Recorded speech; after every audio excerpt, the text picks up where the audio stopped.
Hey Chad, so your question to me was, what do I tell? Yeah, this is all kinds of illegal. What would I talk to him about? Like I said, now there's different kinds of theology. There's ontology, there's soteriology, but the bottom line is, if God is just the earth, and all God's will is for people to understand their own intuition, as I recall, is what he said. Anyway, bottom line is, where do you get the idea of morality if there isn't a God? If the Bible is nothing but another good book or good teaching, where's our foundation for morality? Because here's the thing, the bottom line is, if there's good and evil, there's a foundation for good and evil. The world seems to think, for the most part, that there's a foundation for good and evil. You and I are probably not fans of the United Nations. However, even they agreed that a religious practice like sati by the Hindus from years ago was banned years and years and years ago. That was where you put your wife on the funeral pyre of the husband alive. They said, time out, religious ritual or not, this is wrong. There's a baseline of morality, and it's wrong. Where does that baseline of morality come from if it's not from God? It didn't just drop down from the stars. And if there's moral relativism, which is you and I have differences because we were raised different, and he's probably right, and it doesn't make God right or wrong, that if you had been raised like me, you might think like me, or that if you had been through the exact same steps of your life, more than likely, of course, our personalities could be different, but you might come to the same conclusions as me.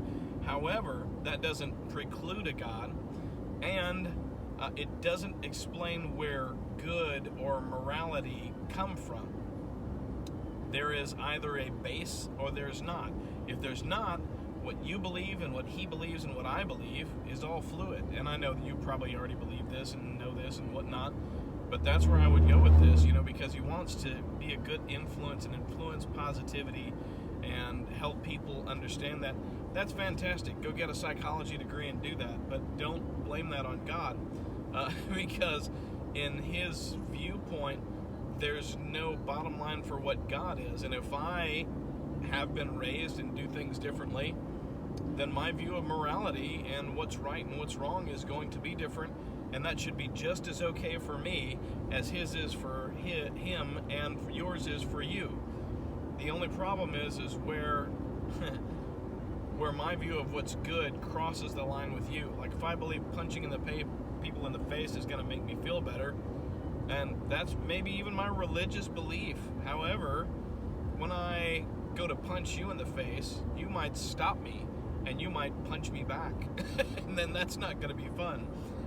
So there has to be an underlying theme of morality that was already there, or else where did we get it? If God doesn't exist, if a holy God doesn't exist, where in the world did we get our views for morality? And why does the lowest creature on earth, I don't want to say the lowest creature,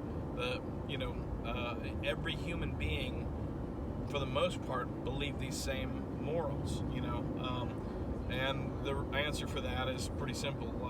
It's Romans chapter 1, 2, 3.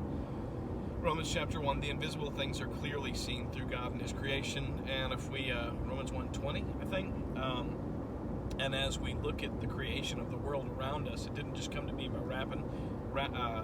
random happenstance. Obviously, it was created. I'm looking at the trees as I'm driving, and they're absolutely beautiful. And what's sad is, on this landscape, the pollution of the cars has made so much of this grass and these trees brown. And yet, when we go out to a field or a meadow where that's untouched, oh my God, the beauty is just amazing. And it declares the glory of God. Romans chapter 2 is very clear in that we've all been given conscience. That's where that comes from. It says the law of Moses is written on our hearts. So when the law of Moses is written on our hearts, we know what right and wrong is, and that right and wrong comes from God because it's the law written on our hearts. And of course, Romans chapter 3. We've all sinned and fall short of the glory of God. Not one of us seeks after God on our own. So if we have the light of creation and the light of conscience, we will have the light of Christ, even if God has to give it to us through special revelation. That's what I'd say for your friend, brother.